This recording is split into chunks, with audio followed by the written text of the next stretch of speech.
রাজারহাট গোপালপুর অঞ্চলের বিধায়ক অদিতি মুন্সির উদ্যোগে দমদম ব্যারাকপুর সাংগঠনিক জেলায় তৃণমূল কংগ্রেসের সভাপতি দেবরাজ চক্রবর্তীর তত্ত্বাবধানে একটি অনন্য কর্মসূচি রাজ্য জুড়ে গ্রীষ্মকালীন রক্তের অভাব দূর করার লক্ষ্যে রাজারহাট বিধানসভা জুড়ে 1 মাসব্যাপী শুরু হয়েছে রক্তদান অভিযান। রাজারহাট গোপালপুরের 24 নম্বরের ওয়ার্ডের কাউন্সিলর এবং আইএনটিটিউসির নেতা অনুপম মণ্ডল লালিদার উদ্যোগে প্রফুল্ল কানন শ্রীকৃষ্ণ লজে হয়ে গেল এক রক্তদান শিবির। সেখানে উপস্থিত ছিলেন আইএনটিটিউসির নেতা সুকুমার মণ্ডল এবং মহিলা নেত্রী কিয়া দাস এবং আরও অনেক নেতৃত্বরা। তারই কিছু অংশ দেখে নিন আমাদের নিউজের মাধ্যমে। তার বক্তব্য সফলভাবে আজকে তার সমাপ্তি এবং আজকে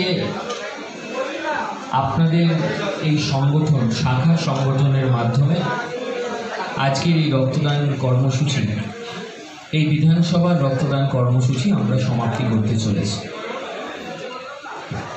আমরা শুরু করেছিলাম 1 জুন এবং আজকে 1 মাস ধরে ধারাবাহিকভাবে প্রত্যেকটি ওয়ার্ড শাখা সংগঠন ঐক্যবদ্ধভাবে এই রক্তদান কর্মসূচি গ্রহণ করেছেন এবং আজকে তার সমাপ্তি আপনাদের এই রক্তদান শিবিরের মধ্যে দিয়ে হতে চলেছে। মূলত শ্রমিক সংগঠন আমাদের দলের অত্যন্ত গুরুত্বপূর্ণ সংগঠন, যাদের ডাইরেক্টলি প্রত্যেক দিন সাধারণ মানুষের সঙ্গে যোগাযোগ থাকে।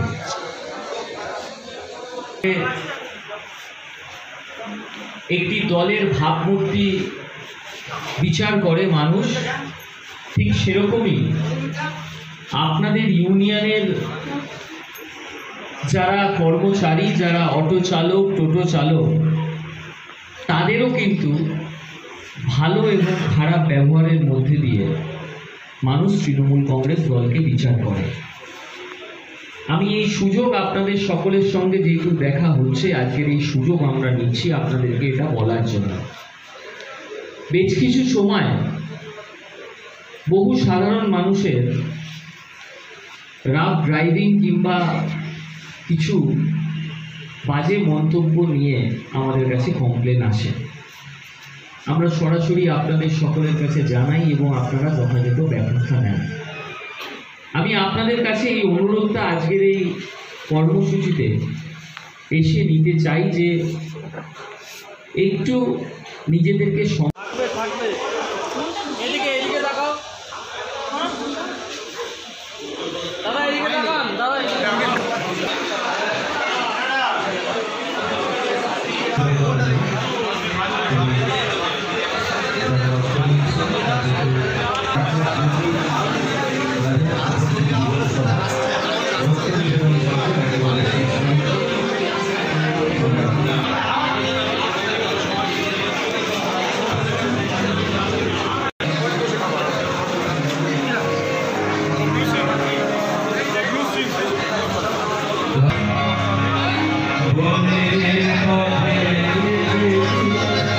আনন্দের সংবাদ পুষ্পস্তবক দেবেন অনুপম মণ্ডল আইটি পুষ্পস্তবক দিয়ে আমাদের নেতাকে বরণ করে নিয়েছে। দমদম ব্যারাকপুর জেলা যুব তৃণমূল কংগ্রেসের সভাপতি হয়েছে। তো আমি এর জন্য হাততালি, ঠিক আছে। আমি প্রত্যেকেই প্রায় ওনার বাড়ি থেকে সম্বর্ধনা দিয়েছে।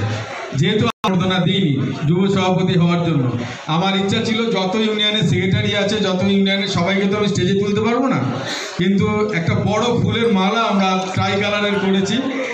এই ট্রাই কালারের করেছি, এটা গোপালদার প্ল্যান, এবং এটা পঞ্চু করেছে, পঞ্চু এনেছে। মাসের রক্তদান শিবির আজকে তার শেষ দিন। আজকে আপনার প্রোগ্রাম ছিল, তার আইএনটিসি থেকে প্রোগ্রামটা চলছিল, কি বলবেন? রাজারহাট গোপালপুর নিউ টাউনে আইএনটিসির আপনি সম্পর্কে কী বলবেন? খুব ভালো প্রোগ্রাম হয়েছে। 1 মাস ব্যাপী রক্তদান শিবির হয়েছে। সেই 1 মাস ব্যাপী রক্তদান শিবিরে প্রত্যেক শিবিরে অত্যুৎসাহী মানুষের ভিড়। প্রত্যেক শিবিরে প্রায় 100 ছুঁই রক্তদান শিবির হয়েছে। আজকে আমাদের 100 ছাপিয়ে গেছে। কতদিনের টার্গেট ছিল আপনাদের?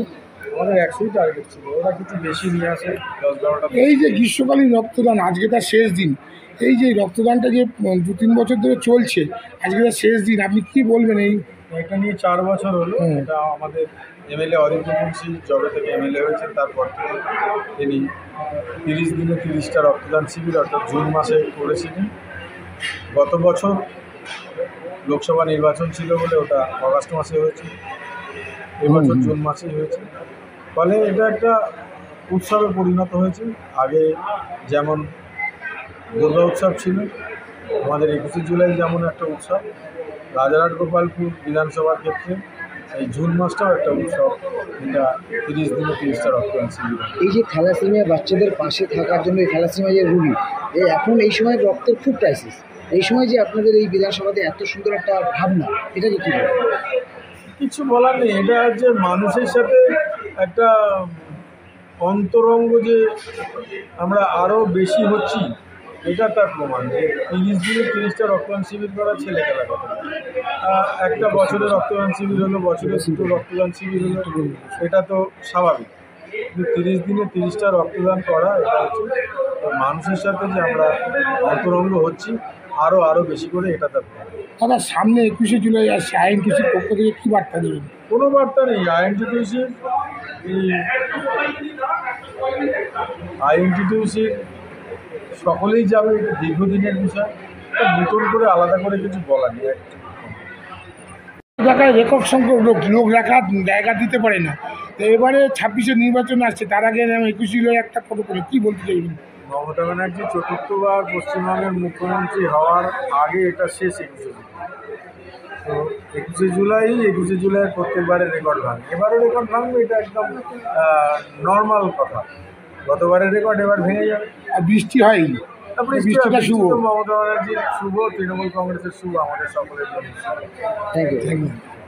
চলছিল আজকে শেষ দিন, তুমি এসো কি বলবে এটাকে নিয়ে?